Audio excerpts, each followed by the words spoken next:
আগামী জাতীয় নির্বাচনে ইসলামপন্থীদের একটি ভোটের একটি বাক্স হবে ওয়ান বক্স পলিসি ঘোষণা করেছিলেন এবং সেই ওয়ান বক্স পলিসির যুগান্তকারী ডাকে সাড়া দিয়ে অনেকেই হুজুরের সাথে সুর মিলিয়ে কথা বলেছিলেন এবং একটা জাগরণ তৈরি হয়েছিল, মানুষের মধ্যে প্রত্যাশা জেগে উঠেছিল। সেটার মূলে ছিল ইসলামী শক্তির ওয়ান বক্স, ইসলাম প্রতিষ্ঠার জন্য, ইসলামের আদর্শের আলোকে বাংলাদেশটাকে পুনর্গঠন করার জন্য। কিন্তু দুর্ভাগ্যজনক বাস্তবতা হলো আমরা দেখলাম এক পর্যায়ে এসে সেই ইসলামপন্থী শক্তির ওয়ান বক্স থেকে কেউ কেউ এটাকে রাজনৈতিক স্বার্থ হাসিলের জন্য, ক্ষমতায় যাওয়ার একমাত্র লক্ষ্য বাস্তবায়নের জন্য এটাকে এই ধারা থেকে ভিন্ন দিকে নিয়ে যাওয়ার চেষ্টা চালাচ্ছে। এই জন্য আমরা ব্যথিত, মর্মাহত। আমরা যেহেতু ইবাদতের রাজনীতি করি, আমরা আমাদের নেতাকর্মীদের সাথে প্রতারণা করতে পারি না। আমরা এদেশের ইসলামপন্থী জনতার আবেগের সাথে আমরা কিছুতেই প্রতারণা করতে পারি না।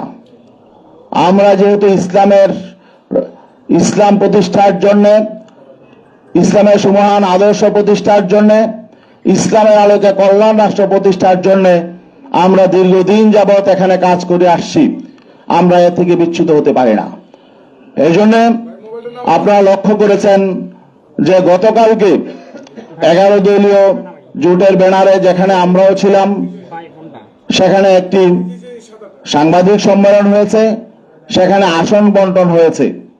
সেখানে আমাদের এই যে দীর্ঘদিনের পথ চলা, 5ই আগস্ট পরবর্তী সারা দেশে আমরা ইসলামপন্থী শক্তি একসাথে করার জন্য যে চেষ্টা সাধনা করেছিলাম, আমরা দেখেছি যে শেষ পর্যায়ে এসে আমাদের যে লক্ষ্য ছিল সেই লক্ষ্য অর্জিত না হওয়ার একটা সম্ভাবনা তৈরি হয়েছে, লক্ষ্য অর্জিত না হওয়ার একটা শঙ্কা তৈরি হয়েছে। এই শঙ্কা থেকে আমরা চিন্তা করলাম আমাদের ইসলামের পক্ষের একটি বাক্সকে আমাদের হেফাজত করতে হবে।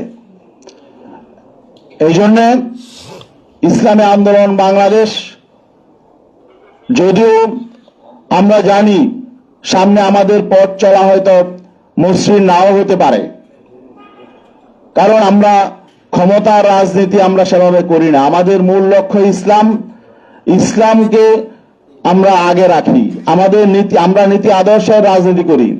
আর এখানে আমরা দেখছি যে নীতি আদর্শের প্রশ্নে, রাজনৈতিক প্রশ্নে, ইনসাফের প্রশ্নে আমরা বৈরিতার শিকার হয়েছি।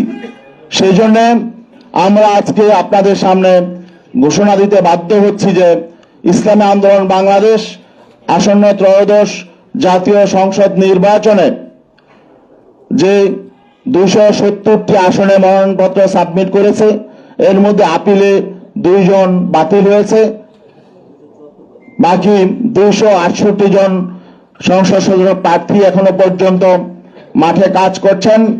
আমরা তাদেরকে নির্দেশনা দিয়ে দিয়েছি, তারা নির্বাচনের প্রতিদ্বন্দ্বিতা করবেন, একজনও তারা মনোনয়নপত্র প্রত্যাহার করবেন না।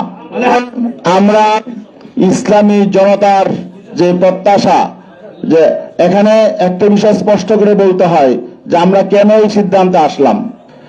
জানেন যে এখানে বাংলাদেশ জামাতে ইসলামী একটি বড় শক্তি ছিল, অস্বীকার করার সুযোগ নেই। তাদের শক্তি সামর্থ্য অনেক বেশি, ঠিক আছে, কিন্তু আমরা আদর্শিকভাবে, নৈতিকভাবে আমরা কারো চেয়ে দুর্বল নই।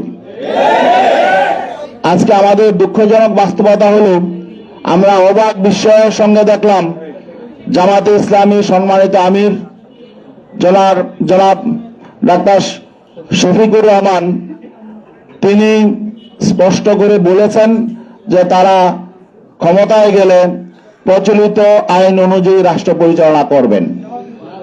এবং তিনি যে খ্রিস্টান সম্প্রদায়ের প্রতিনিধির সঙ্গে কথা বলছিলেন, সেই খ্রিস্টান সম্প্রদায়ের একজন সম্মানিত নারী, তিনি স্পষ্ট করে বলেছেন যে আমরা আশ্বস্ত হয়েছি যে জামাতের আমির শরিয়া আইন প্রতিষ্ঠা করবেন না, এই ওয়াদা তিনি করেছেন, এই জন্য আমি আশ্বস্ত হয়েছি। তো এখন বাকি এই বিষয়টা যখন আমরা জানতে পারলাম, তখন আমরা স্পষ্ট হয়ে গেলাম যে আমরা যে লক্ষ্য নিয়ে চলছি সেই লক্ষ্য অর্জিত হবে না।